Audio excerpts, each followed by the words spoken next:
तो ज्ञानवापी मुद्दे को मीडिया में ट्रायल बना के एक हिंदू मुस्लिम बंटवारे की तरह पेश कर दिया गया है, इस पे आपका क्या कहना है? देखिए, आप बताइए, काशी की नगरी जो भगवान शंकर की नगरी है, आखिर आप बताइए इस भारतीय जनता पार्टी के सरकार ने इस देश में ऐसे ध्रुवीकरण करने का काम किया गया है कि आज जो लोग चाहे कुछ भी हो मंदिर पे किसी भी मस्जिद पे जाके आरटीआई और डालने का काम करते हैं। आखिर क्या ज्ञानवापी मस्जिद और श्रृंगार गौरी मंदिर का मुद्दा होना चाहिए इस देश में? आप बताइए। लेकिन जिस तरह से स्ट्रीम मीडिया इस देश में भुनाना चाहती है कि हिंदू और मुसलमान के नाम पे ये सीधे तौर पे राजनीतिक ध्रुवीकरण करना चाहती है, क्योंकि आने वाला चुनाव है और बीजेपी के पास राम मंदिर के बाद अब कोई मुद्दा नहीं बचा है, इसलिए उन्होंने ज्ञानवापी मस्जिद को उन्होंने मुद्दा बनाया। आखिर क्या इस देश में हिंदू मुसलमान की एकता और सिख ईसाई की एकता को खंडित करने के लिए भारतीय जनता पार्टी ने इस देश के लोकतंत्र का खात्मा किया है? जिस तरह से ज्ञानवापी मस्जिद है वहां पे वो वहीं पे यथायथ स्थिति बरकरार रहेगी, क्योंकि बीजेपी इस देश में लोकतंत्र का खात्मा करना चाहती है, कानून का उल्लंघन करना चाहती है। आप बताइए, धार्मिक स्थल एक्ट 1991 में बना था, उस वक्त देश के प्रधानमंत्री नरसिम्हा राव थे, तब उसमें यह कहा गया था कि आजाद भारत के बाद 1947 के बाद कोई भी किसी भी समुदाय की जो उनके धार्मिक स्थल है वो यथास्थिति बरकरार रहेंगे, चाहे वर्तमान में हो चाहे भविष्य में। लेकिन उसके याचिका दायर करने के बाद और एक ऐसे प्रोपोगंडा फैलाए जाना कि वहां से शिवलिंग निकलना या फव्वारा निकलना, जिस तरह से एक देश में और मीडिया के जरिए और उत्तर प्रदेश के उप मुख्यमंत्री का एक ट्वीट आना कि शिव ही सत्य है, और उसके बाद ज्योति मीडिया उस पर नाच करने लगती है, क्या ये देश के लोकतंत्र के लिए खतरनाक नहीं है? भारतीय जनता पार्टी ये सीधे तौर पे देश के लोकतंत्र के लिए खतरा बनती जा रही है, और इस सरकार से सवाल पूछना जरूरी है, क्योंकि इन्होंने काशी के गंगा जमुनी तहजीब को शर्मसार करने का काम किया है। जिस तरह से आज देश में मंदिर और मस्जिद के नाम पे, अजान और हिजाब के नाम पे देश को तोड़ने का काम किया जा रहा है, ये कहीं ना कहीं देश के लिए बहुत खतरनाक है। आपके हिसाब से वो शिवलिंग है और दूसरा मजहब कह रहा है कि वो फव्वारा है, आप क्या मानते हैं? देखिए, जिस तरह से इस सरकार ने, जब आपने राम मंदिर का फैसला देखा होगा, राम मंदिर का फैसला जब सुप्रीम कोर्ट के द्वारा आया, उस वक्त मोहन भागवत का एक बयान आया था कि हमने राम मंदिर पे सिद्धि प्राप्त कर ली है, अब हम किसी भी मस्जिद या किसी भी गुरुद्वारे या किसी भी गिरजाघर को यथा स्थिति रहेगी। लेकिन उसके बाद सिद्धि आने के बाद क्या सुप्रीम कोर्ट ने जब फैसला सुनाया था वहां का, क्या एएसआई के साक्ष्यों को आधार माना गया था? आप बताइए, आपको पता है एएसआई के साक्ष्यों को आधार माना गया था, तो मैं कैसे कह सकता हूं कि जब ज्ञानवापी मस्जिद का मुद्दा उठाया जाएगा और सुप्रीम कोर्ट में जाएगा तो एएसआई के साक्ष्यों को का मुद्दा बनाया जाएगा? बयान दिया है तो क्या मोहन भागवत ने मांग उठाया है? ज्ञानवापी मस्जिद या जामा मस्जिद हो या चाहे कुतुब मीनार हो, आखिर आप बताइए, विचारधारा सरकार किसकी है? सरकार किसकी है? भाजपा की सरकार। भाजपा की। तो विचारधारा किसकी है? हिंदुत्व की विचारधारा किसकी है? ये अच्छा, आपका मानना देश की जनता ये कह रही है, क्योंकि देश की जनता को आप बताइए, नमूने लोग हैं, कभी कोई संगठन लेके चले जाएंगे, हनुमान चालीसा पढ़ने का काम करेंगे। कर्नाटक में भी आपने देखा होगा, मध्य प्रदेश में देखा होगा, बीजेपी और आरएसएस के एजेंडे में ऐसे कई मस्जिद हैं जिसको बीजेपी मुद्दा बनाना चाहती है कि मस्जिद पे मंदिर बनाया जाए। आखिर मैं कहता हूं, क्या औरंगजेब ने जब मस्जिद को तोड़वाया, मंदिर को तोड़ा था, तो क्या उन्होंने वहां शिवलिंग छोड़ दी थी क्या तालाब में कि बीजेपी आएगी इसको भुनाने का काम करेगी? अरे ये जाहिल लोग हैं। आखिर हिंदू मुसलमान के नाम पे कब तक सियासत करने का काम करेंगे? मैं भी एक ब्राह्मण परिवार से आता हूं, भगवान हमारे आराध्य हैं, आस्था है, लेकिन आस्था से देश नहीं चलता, देश संविधान से चलता है, देश लोकतंत्र से चलता है। लेकिन कुछ वो अंधभक्त हैं जो जब विश्वनाथ कॉरिडोर बनाया गया उस वक्त शायद बहुत सारे शिवलिंग तोड़े गए, बहुत सारे छोटे छोटे मंदिरों का विध्वंस किया गया, लेकिन तब अंधभक्तों को ध्यान नहीं आया, और आज अंधभक्त लोग आज एक शिवलिंग पे ऐसे नाच रहे हैं नागिन की तरह, जैसे लग रहा है गोदी मीडिया भी उसी पे नाच कर रही है। अंजना ओम कश्यप, रूबिका लियाकत, सब लोग बनारस पहुंच के, देखिए आपने कहा देखा होगा बाइट की मैं रूबिका लियाकत, मैं इस वक्त गुम्बद के मस्जिद के बाहर खड़ी हूं।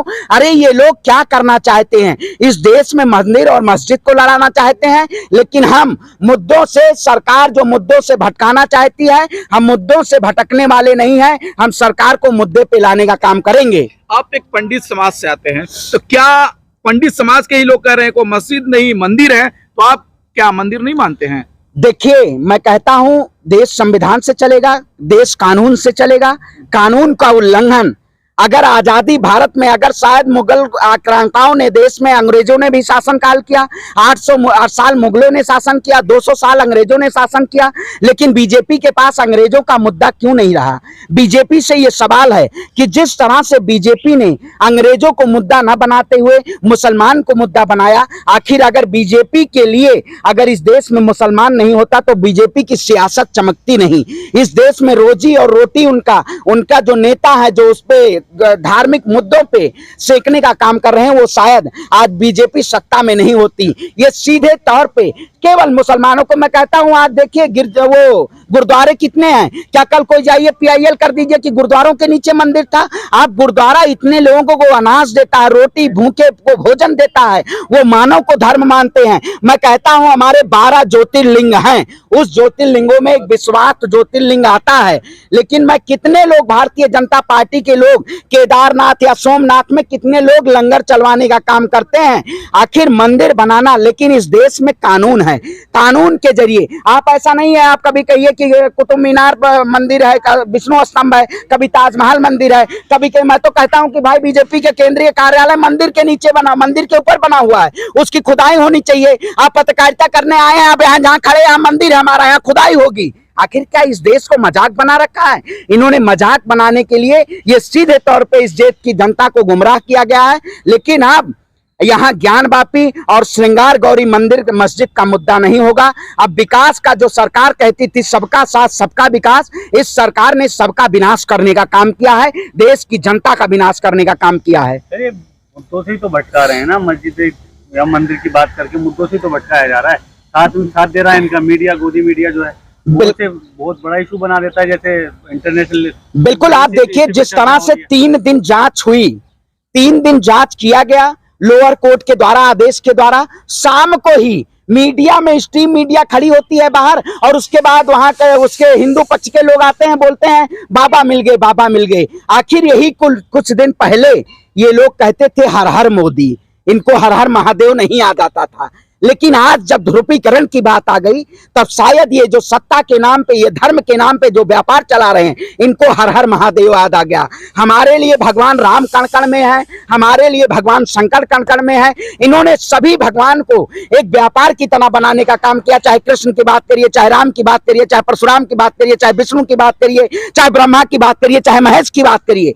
इस सरकार ने सभी को अपना व्यापार बनाया है, हर जगह मस्जिद की बात। आखिर इस देश में जब उत्तर प्रदेश में चुनाव था तो कर्नाटक का हिजाब का मुद्दा बहुत तेजी से भुनाया गया, अब हिजाब मुद्दा नहीं रह गया। कुछ दिन बाद मुर्गा भी मुद्दा आ जाएगा, क्योंकि 5 बजे मुर्गा नहीं बोलेगा देश के प्रधानमंत्री जी, मुर्गे से उनको नींद खुल जाती है। क्योंकि आप बताइए क्या करना चाहते हैं? क्या मुसलमान इस देश में अंतरराष्ट्रीय लेवल पे जिस तरह से हमारे हिंदू समाज को बदनाम किया जा रहा है, ये पूरी तरीके से अंतरराष्ट्रीय लेवल पे मानव हनन किया जा रहा है। मैं तो कहता हूं मुस्लिम पैरोकारों से आप सुप्रीम कोर्ट जाना बंद कर दीजिए। अगर ये सुप्रीम कोर्ट एक तरफा फैसला सुनाएगा तो अंतरराष्ट्रीय लेवल पे भारत के प्रधानमंत्री की थू-थू होनी तय है, क्योंकि भारत प्रधानमंत्री सांप्रदायिक मुद्दों पे नहीं बोलना चाहते हैं, ये देश में ध्रुवीकरण करना चाहते हैं। जब मुद्दा यहाँ ज्ञानवापी मस्जिद का, जब वो ASI के द्वारा जब वीडियोग्राफी कंप्लीट होगी तो देश के प्रधानमंत्री नेपाल चले जाएंगे, देश में महंगाई की बात होगी तो यूक्रेन चले जाएंगे। आखिर देश के प्रधानमंत्री इस देश की जनता के लिए कब बोलने का काम करेंगे? मैं कहता हूं इस देश में शिक्षा, स्वास्थ्य, रोजगार होना चाहिए, लेकिन आज हिजाब, अजान, हनुमान चालीसा और मस्जिद मुद्दा बनाया जा रहा है। ये सीधे तौर पे कहीं ना कहीं आने वाले जो हमारे नस्लें हैं, एक हिंदू और मुसलमान के बीच में एक ऐसी खाई तैयार की जा रही है कि लोग आपस में लड़के और कट के मरने का काम करेंगे। ये सरकार गृह युद्ध कराना चाहती है इस देश में। आप एक हिंदू समाज से आते हैं, ब्राह्मण समाज से आते हैं, आपके नजर में ज्ञानवापी मस्जिद में मंदिर बनना चाहिए या मस्जिद रहने देना चाहिए? देखिए, कानून के हिसाब से जो यथास्थिति है उनकी आराध्य है। अगर वहां मस्जिद ज्ञानवापी मस्जिद है तो मस्जिद ही रहेगा, क्योंकि कानून कहता है। अगर भारतीय जनता पार्टी इस देश के कानून को नहीं मानती, इस देश में लोकतंत्र को नहीं मानती, तो शायद ये औरंगजेब से भी ज्यादा खतरनाक ये बीजेपी सरकार है, हमारे देश के प्रधानमंत्री हैं। क्योंकि देश के प्रधानमंत्री अगर इस देश के लिए, इस देश के लोकतंत्र को बचाने के लिए अगर वो शायद सत्ता में बैठे होंगे, तो आज बेसिक मुद्दों की बात होनी चाहिए थी, आज महंगाई की बात होनी चाहिए थी, आज शिक्षा की बात होनी चाहिए। लेकिन इस सरकार ने अजान और मंदिर और मस्जिद के नाम पे इस देश की जनता को ध्रुवीकरण करने का काम किया है। मैं कहता हूं, जब तक भारतीय जनता पार्टी इस देश की सत्ता में रहेगी, तब तक इस देश में नफरत फैलाने का काम किया जाएगा। अगर जब हम बीजेपी सरकार को जब सत्ता से बेदखल कर देंगे, इस देश में अमन और चैन, वही भारत की एकता, अखंडता और संप्रभुता को प्रतीक, जिस तरह से हम हिंदू, मुस्लिम, सिख, ईसाई, गैर नहीं, सब भाई भाई, वही नारा हमारा फिर से बुलंद होगा। क्योंकि भारतीय जनता पार्टी आज उस नारे को शर्मसार करना चाहती है। ये सावरकर को मानने वाले लोग, गोडसे को मानने वाले लोग ये देश में नफरत फैलाना चाहते हैं, और जो लोग नफरत फैलाएंगे हम उनके खिलाफ आवाज बुलंद करने का काम करेंगे।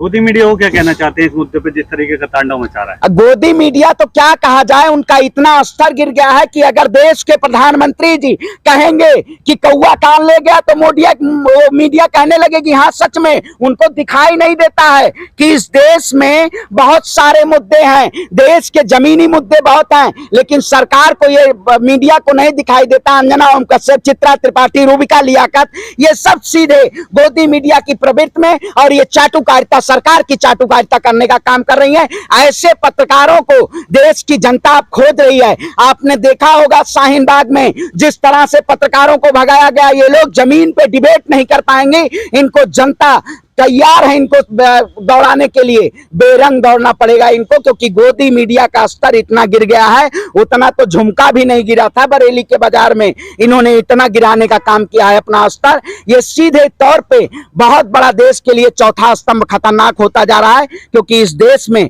अस्मिता को ठेस पहुंचाया जा रहा है, हमारी मानवता को ठेस पहुंचाया जा रहा है, इंसानियत को ठेस पहुंचाया जा रहा है, और मजहब और धर्म में लड़ा के ये भारतीय जनता पार्टी अपनी राजनीतिक रोटी सेकना चाहती है। हिंदू राष्ट्र देश को बनाने के भारतीय जनता पार्टी करेगी, हिंदू राष्ट्र बना देंगे। आप हिंदू है, क्या खुश होंगे हिंदू राष्ट्र बनेगा तो? अब बताइए, भारत सेकुलरिज्म है कि हिंदू राष्ट्र है? भारत के धर्म के लोग तो कह रहे हैं, आप भी तो गोदी मीडिया वाला काम कर रहे हैं। नहीं, आप बताइए, अगर हिंदू राष्ट्र की देश में, तो शायद 1947 से पहले जो हमारे मुसलमान भाई, सिख भाई, ईसाई भाई, अगर उनको पाकिस्तान या अदर कंट्री में जाना होता तो वो शायद हिंदुस्तान ना पसंद करते। भारत में जिनको अमन चैन, जिनको भारत पसंद था, वो भारत रहे। तो भारत एक सेकुलर राष्ट्र है, ये धर्मनिरपेक्ष राष्ट्र, और ये जो संघ और बजरंगी और नारंगी, ये जो इस देश में नफरत फैलाने का काम कर रहे हैं, अब नफरत की राजनीति नहीं रहेगी, प्यार और अमन और चैन की राजनीति होगी।